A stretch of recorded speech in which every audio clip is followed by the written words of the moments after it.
আসসালামু আলাইকুম রহমতুল্লাহ। অনেক সাংবাদিক ভাইরা নক দিচ্ছিলেন আজ গতকালকে এবং আজকের পরিস্থিতি নিয়ে আপনাদের প্রশ্ন উত্তর দেওয়ার জন্য। একটু দেরি হওয়ার জন্য সরি, যথাসময়ে রেসপন্স করতে পারি নাই। এমনিতে হলে রাজনৈতিক কর্মকাণ্ড থাকা না থাকা, বিশ্ববিদ্যালয়ের রাজনৈতিক কর্মকাণ্ড থাকা না থাকা, এই ইস্যুতে আমরা বিশ্ববিদ্যালয় প্রশাসনকে গত বছর থেকে বারবার রিকোয়েস্ট করেছিলাম যে আপনারা সবগুলো সংগঠনের সাথে বসেন, সব বিশ্ববিদ্যালয়ের সকল ক্যাটাগরির শিক্ষার্থীদের প্রতিনিধিদের সাথে বসেন এবং শিক্ষক প্রতিনিধিদের সাথে বসেন এবং আইনে যারা বিশেষজ্ঞ তাদের সাথে বসে একটা রাজনৈতিক পলিসিটা কেমন হইতে পারে, রাজনৈতিক কর্মকাণ্ড থাকা না থাকার ব্যাপারে, কোন এরিয়ায় কেমন থাকবে না থাকবে, সমন্বিত একটা সিদ্ধান্তে আসেন। বিশ্ববিদ্যালয় প্রশাসনের ব্যর্থতা হইল আজকে অলমোস্ট 1 বছর পার হয়ে যাওয়ার পরও এখনো বিশ্ববিদ্যালয় প্রশাসন এটিকে মানে বেশ গুরুত্ব দেয় নাই, খামখেয়ালির মধ্য দিয়ে রেখে দিয়েছে, যার কারণে আজকে নানান কনফিউশন এবং নানান ইস্যু তৈরি হয়েছে। তা সত্ত্বেও বিশ্ববিদ্যালয় প্রশাসন কোনো ধরনের ক্লিয়ার নির্দেশনা না দেওয়া সত্ত্বেও ইসলামী ছাত্র শিবির ঢাকা বিশ্ববিদ্যালয় শাখার জায়গা থেকে আমরা শিক্ষার্থীদের প্রতি কমিটমেন্টের জায়গা থেকে আমরা বিশ্ববিদ্যালয় হল এরিয়ায় আমাদের কোনো ধরনের রাজনৈতিক কর্মসূচি পরিচালনা করি নাই। আমরা আমাদের সকল ধরনের রাজনৈতিক কর্মসূচি সাধারণত টিএসসি, মধুর ক্যান্টিন বা বিশ্ববিদ্যালয়ের অন্য মূল যে প্লেস সেই প্লেসগুলো কেন্দ্রিক পরিচালনা করেছি। এবং বিশ্ববিদ্যালয়ের শিক্ষার্থীরা যেহেতু হলে থাকে, যেমন ধরেন একজন শিক্ষার্থীকে আমি শিক্ষাবৃত্তি দেবো, শিক্ষাবৃত্তি তাকে তো আমি ফোন দিয়ে বলবো না তুমি যে টিএসসি আসে নিয়ে যাও, আমি বরং বলবো তুমি কোন হলে আসো সেখানে গিয়ে পৌঁছাই দিচ্ছি। এই ধরনের সেবামূলক যে কর্মসূচি, সহযোগিতামূলক কর্মসূচি, স্কিল ডেভেলপমেন্টমূলক কর্মসূচি, সেটা তার দৌড়গুড়ে পৌঁছে দিতে যে আমরা হলে হ্যান্ড ওভার করেছি, পৌঁছে দিয়েছি। যেমন আমরা ফার্স্ট এইড বক্স দিয়েছি, ফার্স্ট এইড বক্স লাগবে হলের শিক্ষার্থীদের, সেক্ষেত্রে আমরা হলে সেটা পৌঁছে দিয়েছি। কিন্তু আমাদের দলীয় কোনো এজেন্ডা, রাজনৈতিক কোনো এজেন্ডা, দলীয় কোনো কর্মসূচি আমরা হল এরিয়ার মধ্যে আমরা করি নাই। এটা আমার শিক্ষার্থীদের প্রতি কমিটমেন্ট ছিল, সেই কমিটমেন্টটা আমরা মেনটেন করেছি। আর এর মধ্যে গতকালকে ছাত্র দলের কর্মসূচি, ছাত্র দলের হল কমিটি দেওয়াকে কেন্দ্র করে দেখলাম বেশ বিরোধিতা এবং পারস্পরিক বিরোধিতা আসছে। সবচেয়ে ভালো হতো এই প্রতিবাদ, এই বিরোধিতা প্রথম যারা কমিটি দেওয়ার মধ্য দিয়ে শুরু করছে, ছাত্র ইউনিয়ন জগন্নাথ হলে কমিটি দিয়েছে, এই রিয়েকশনটা তখন আসলে সবচেয়ে ভালো হতো। কিন্তু আমরা দেখেছি যিনি শিক্ষার্থীরা তো রিয়েকশন দিয়েছেনই, অনেক অনেক রাজনৈতিক সংগঠনের নেতৃবৃন্দ যারা রিয়েকশন দিয়েছেন, যেমন সাবেক একটা বাম সংগঠনের নেত্রী উমা ফাতেমা, তিনি যে রিয়েকশনটা দিয়েছেন সেটা সবচেয়ে ভালো হতো যখন জগন্নাথ হলের ছাত্র ইউনিয়ন কমিটি দিয়েছে তখনও রিয়েকশনটা আসা। কিন্তু একবার এসছে আরেকবার আসে না, সেটা মোর কনফিউজিং আর কি। তো আমাদের দিক থেকে ছাত্র শিবিরের জায়গা থেকে আমরা শিক্ষার্থীদের প্রতি সেই কমিটমেন্ট রক্ষা করেছি, সামনে রক্ষা করার সর্বোচ্চ সেই কমিটমেন্ট আমাদের থাকবে ইনশাআল্লাহ। আপনাদের কোনো কোয়েরি আছে কিনা? ফরহাদ জি, বন্ধকরণের বিষয় যে সামনে ডাকসু নির্বাচন, এর কোনো প্রভাব ডাকসু নির্বাচনের উপর পড়বে কিনা, বা নির্বাচন এই কেন্দ্রিক দ্বন্দ্বে ডাকসু নির্বাচনটা পিছিয়ে বা এই টাইপের কোনো শঙ্কা আপনাদের আছে? আমার মনে হয় ডাকসুর উত্তরও আপনি দিবেন।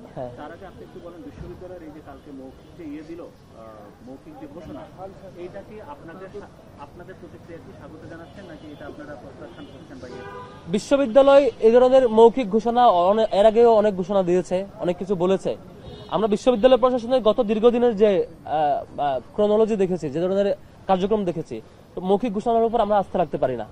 বিশ্ববিদ্যালয় প্রশাসনের মৌখিক ঘোষণার প্রতি আমরা আস্থা রাখতে পারি না। এই দিক থেকে আগের বিষয়গুলো পর্যালোচনা করে আমরা যেটা বলবো সেটা হচ্ছে বিশ্ববিদ্যালয় প্রশাসনের এখন দ্রুততম সময়ের মধ্যে যেটা উচিত সেটা হচ্ছে প্রত্যেক স্টেক হোল্ডারের সাথে বসে একটা কনসেনসাসের ভিতরে মাধ্যমে সবার ঐক্যমতের ভিত্তিতে একটা লিখিত ফরম্যাটে নিয়ে আসা, যে ফরম্যাটে যে রাজনীতি করতে চাইবে না তারও যেমন অধিকার হরণ হবে না, যে রাজনীতি করতে চাইবে তারও কোনো ধরনের সাংবিধানিক অধিকার হরণ হবে না।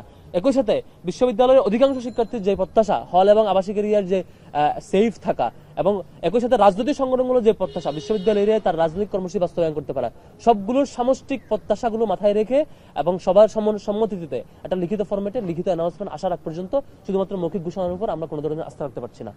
সেটা না, বিষয়টা হচ্ছে আপনারা এই মৌখিক ঘোষণা হোক আর যে ঘোষণাই হোক আর যেটাই হোক, এই সিদ্ধান্ত আপনারা স্বাগত জানাচ্ছেন নাকি বিরোধিতা করছেন? এক কথায় বলেন। সংজ্ঞায়নবিহীন কোন ঘোষণা, এটা বিরোধিতা করার সুযোগ থাকে না, জাজমেন্ট দেওয়ার সুযোগ থাকে না। ওনার বিশ্ববিদ্যালয় প্রশাসন যে নিষেধাজ্ঞা বলেছে শব্দগুলো সংজ্ঞায়ন করে নাই। কি নিষেধ করছেন, কতটুকু এরিয়ার মধ্যে নিষেধ করছেন, নিষিদ্ধ হলে কি হবে, নিষিদ্ধ যে ঘোষণা করছেন সেটা ব্রেক করলে কি হবে, এবং সে সংজ্ঞানের মধ্যে কি কি শব্দ আওতাভুক্ত হয়, কি কি শব্দ আওতামুক্ত, এ ধরনের কোনো ফ্রেমওয়ার্ক তারা দেন নাই। যেহেতু সংজ্ঞানটা ক্লিয়ার না, সুতরাং এই ব্যাপারে জাজমেন্ট দেওয়াটা আমাদের জন্য কঠিন। শুধুমাত্র আবাসিক হলে রাজনীতি নিষিদ্ধ, আপনারা খালি এটা বলেন। আমি সেটাই বলছি, রাজনীতি বলতে কি স্বাগত জানাচ্ছেন নাকি বিরোধিতা করছেন? আমরা আবাসিক এবং আমাদের যেটা রিকমেন্ডেশন ছিল, আবাসিক এবং হল এরিয়ায় পলিটিক্যাল প্র্যাকটিস না থাকার ব্যাপারে আমাদের রিকমেন্ডেশন বহু আগে থেকে ছিল। আমরা বলেছিলাম বিশ্ববিদ্যালয় কেন্দ্রিক রাজনীতিগুলো চলবে। আমাদের রিকমেন্ডেশন ছিল রাজনৈতিক সংগঠনগুলোর প্রতিনিধিরা তাদের হলে থাকবে আবাসিক শিক্ষার্থী হিসেবে, তার রাজনৈতিক পরিচয় কোনো ধরনের ফেভার পাওয়া কিংবা কোনো ধরনের চাপের মুখোমুখি হওয়ার কারণ হবে না। তার রাজনৈতিক পরিচয়, সে তার মতামত প্রকাশ করতে পারবে, পলিটিক্যাল প্র্যাকটিসগুলো বিশ্ববিদ্যালয় এরিয়া কেন্দ্রিক করবে। এটা আগেও বলেছিলাম আমরা। কিন্তু কালকের যে ঘোষণা, শব্দ চয়নের কোনো সংজ্ঞায়ন ক্লিয়ার না। রাজনীতি নিষিদ্ধ বলতে কি মিন করছেন তিনি? ওই ব্যক্তি হলে থাকতে পারবে কিনা, কি কাজ করতে পারবে, কি কাজ করতে পারবে না, ক্লিয়ার কোনো ঘোষণা আসে নাই। সেদিক থেকে আমরা এটা মানে ফিডব্যাক দেওয়াটা কঠিন আর কি। বিশ্ববিদ্যালয় যদি একটা ফিক্সড ঘোষণা দেন সংজ্ঞায়ন সাপেক্ষে, তাহলে আমরা এটা ফিডব্যাক দিতে পারবো।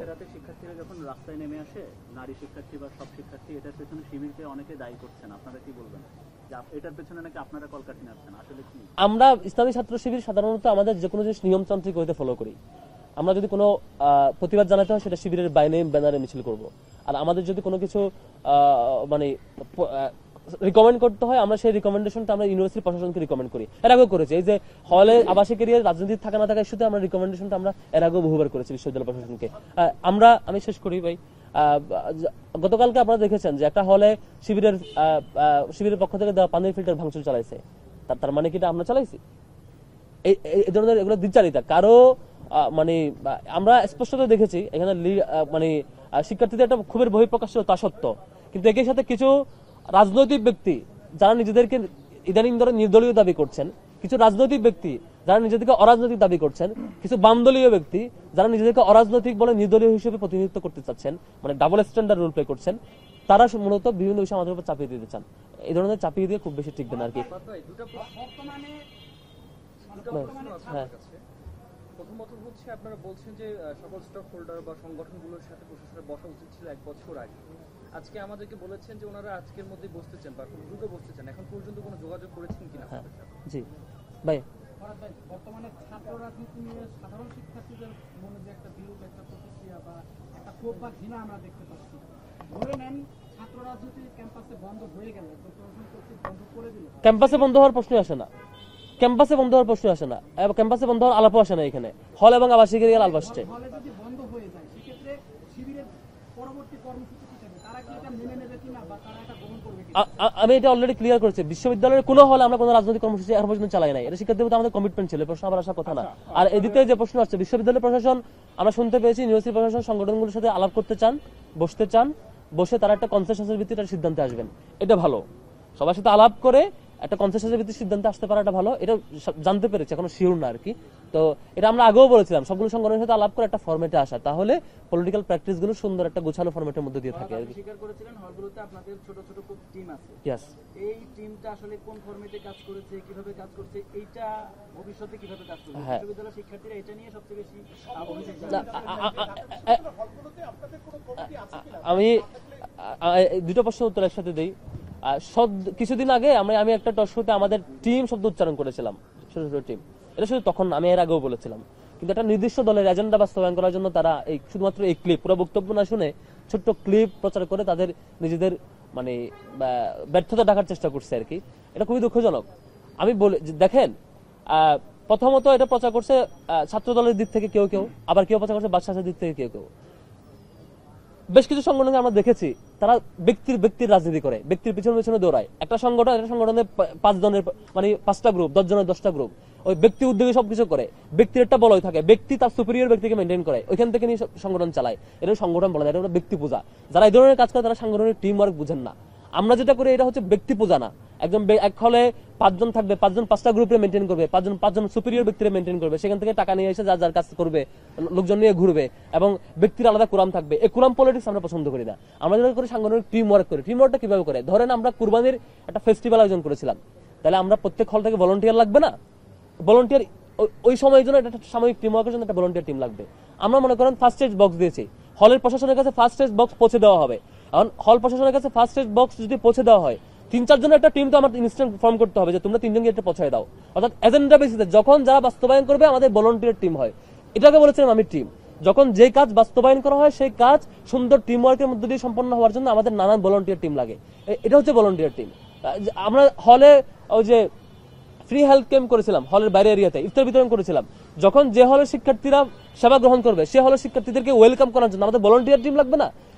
এই জন্য আমাদের জনশক্তিদের মধ্যে, ম্যান পাওয়ারদের মধ্যে যাদের পরীক্ষা থাকে না, যারা তখন ফ্রি থাকে, ক্লাসের ব্যস্ততা থাকে না, হলে থাকে, বাড়িতে থাকে না, তাদের নিয়ে ইনস্ট্যান্ট একটা ভলান্টিয়ার টিম ফর্ম করা হয়। তোমরা আজকের কাজটা বাস্তবায়ন করবা, কাজ শেষে এই টিমটা আবার ভ্যানিশ। মানে এটা হচ্ছে ভলান্টিয়ার টিম। এখন যারা এটা বুঝে না, যারা বুঝে ব্যক্তি রাজনীতি, যারা বুঝে স্বার্থের রাজনীতি, যারা বুঝে চাঁদাবাজির রাজনীতি, যারা বুঝে হচ্ছে গ্রুপ মেনটেনের রাজনীতি, তারা কখনো টিম ওয়ার্ক বুঝবেন না। তারা এটা নিয়ে অপপ্রচার করবে, খুবই স্বাভাবিক। শিক্ষার্থীরা তো এই ধরনের কোনো উপহার উপঢৌকন দেওয়াও চাচ্ছে না। তারা বলছেন যে এই উপহারের মধ্য দিয়ে রাজনীতি প্রবেশ করছে হলে, এবং এটাও যাতে বন্ধ হয় সেই দাবিও শিক্ষার্থীরা যদি না চায়, কোন হলে শিক্ষার্থী, আমরা এটা বিপরীত মত দেখেছি। কোন হলে শিক্ষার্থীরা বলছে যে আমরা কোনো ধরনের রাজনীতি চাই না হলে, কিন্তু সেবামূলক কর্মসূচি আমরা চাই। কোন হলে কেউ বলছে আমরা এটাও চাই না। যদি হলে এমন হয় যে সাধারণ সভার মধ্য দিয়ে শিক্ষার্থীরা একমত হয়েছে এই ধরনের কোনো প্রজেক্ট তারা নেবেন না, তাহলে আমরা এগ্রি করি। অনেক আমরা তো যা দিয়েছি শিক্ষার্থীদের দাবির প্রেক্ষিতে দিয়েছিলাম, কোনো জিনিস আমরা চাপাই দিই নাই। যেমন ঠান্ডা পানি কোল্ড ওয়াটার ডিসপেন্সার কবে দেওয়া হয়েছে, যখন শিক্ষার্থীদের রেসপন্স ছিল যে ভাই খুব প্রচন্ড গরম পড়ছে, এখানে ওই পরিবেশ নাই, আমরা আমাদের প্রতিনিধি টিম প্রশাসনের কাছে গেছে, স্যার আপনারা এটা ব্যবস্থা করেন। প্রশাসন বলতেছে ফান্ড নাই, তখন আমরা ব্যবস্থা করছি। তারপরে এইভাবে প্রত্যেকটা প্রজেক্টে যে কটা পানি ফিল্টার এইভাবে হয়েছে যে প্রশাসন আমরা বলছি আপনারা দেন, শিক্ষার্থীদের দরকার, প্রশাসন বলতেছে আমাদের ফান্ড নাই, কোথায় দিব বাবা। তখন আমরা শিক্ষার্থী হিসেবে চিন্তা করছি আমাদের তো অ্যালামনাই আছে, সাবেক অ্যালামনাইদের কাছ থেকে ফান্ড ম্যানেজ করে আমরা এটা হেল্প করেছি। এটা তো প্রশাসনকে আমরা এম্পাওয়ার করেছি তাদের কাজে। বিষয়টা এরকম ছিল। এখন যদি শিক্ষার্থীরা না চায় আমরা দিব না। অলওয়েজ আমরা শিক্ষার্থীদের পালসের প্রতি, শিক্ষার্থীদের সিদ্ধান্তের প্রতি আমরা কমিটেড। হলের অধিকাংশ শিক্ষার্থীরা যখন যেটা চাইবে আমরা সেই অনুযায়ী করবো। এটাতে কোনো কনফিউশন না। শিক্ষার্থীরা যদি বলে এখন ফেরত দিয়ে দিবে। শিক্ষার্থীরা যদি চায় যে এখন লাগবে, আমরা চেষ্টা করবো হেল্প করার। শিক্ষার্থীরা যদি চায় তাহলে লাগবে না, তাহলে আমরা এই কাজে এঙ্গেজ হবো না। শিক্ষার্থীরা যে কাজে যেভাবে এঙ্গেজমেন্ট চাইবে সেটা। তবে এখানে কোনো দলীয় এজেন্ডা বাস্তবায়ন করার জন্য কেউ যদি একক বিরোধিতা করে সেটাকে আমরা শিক্ষার্থী হিসেবে বিবেচনা করবো না। শিক্ষার্থীদের সমন্বিত সাধারণ সভায় যখন শিক্ষার্থীরা যখন যেটা চাইবে পাশ হয়ে আসবে, সেটাই আমরা রেসপেক্ট করবো। ডাকসু নিয়ে কোনো আশঙ্কা আমি দেখছি না। রাতের মধ্যেই যেমন একটা কনফিউশন তৈরি হয়েছে, পরিবেশ তৈরি হয়েছে, এই পরিবেশ আবার এক রাতের মধ্যে সলভ করে ফেলা যায়। এটা প্রশাসনের হাতে আছে। প্রশাসন চাইলে এইটা সবার সাথে বসে একটা সমন্বিত সিদ্ধান্তের মধ্যে দিয়ে একটা সমাধানে চলে আসতে পারে। এখন এটা প্রশাসনের সক্ষমতা বা ব্যর্থতার উপর ডিপেন্ড করবে। রাতারাতি যেমন প্রবলেম ক্রিয়েট হয়, আবার রাতারাতি এটা সলভ করার মধ্যে সেই ক্যাপাসিটি প্রশাসনের থাকতে হবে। কারণ প্রশাসনের ব্যর্থতার কারণেই এই ধরনের ক্রাইসিস তৈরি হয়েছে। আমি ডাকসু পিছানোর কোনো কারণ, কোনো উপলক্ষ বা মাধ্যম এখানে দেখছি না আর কি। ডাকসু অন টাইমে হবে বলে বিশ্বাস করতে চাই।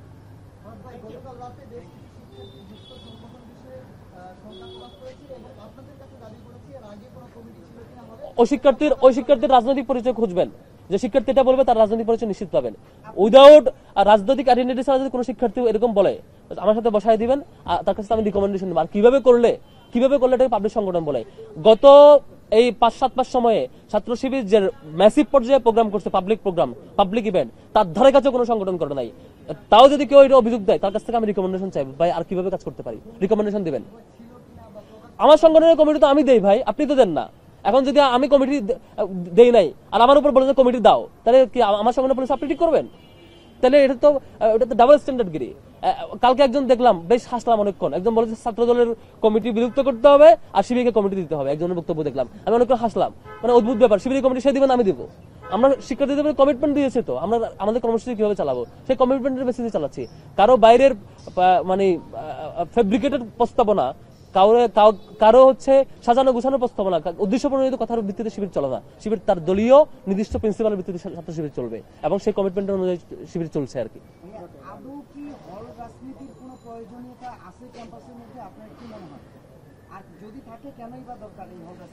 এবং এই প্রশ্ন আমার উত্তরের ভিত্তিতে আসলে ঠিক হবে না। এটা সবার সাথে বসে, সকল স্টেকহোল্ডারদের বসে ঠিক করতে হবে। আমার একক রিপ্লাই, আমার অপিনিয়ন বলেছি একটু আগে, আমাদের কমিটমেন্ট বলেছে, আমাদের যে কমিটমেন্ট সেটাই আমাদের অপিনিয়ন। আমি মনে হয় আপনি শুনেছেন কিনা একটু আগে, আমরা কমিটমেন্ট বলেছি। Thank you so much, thank you.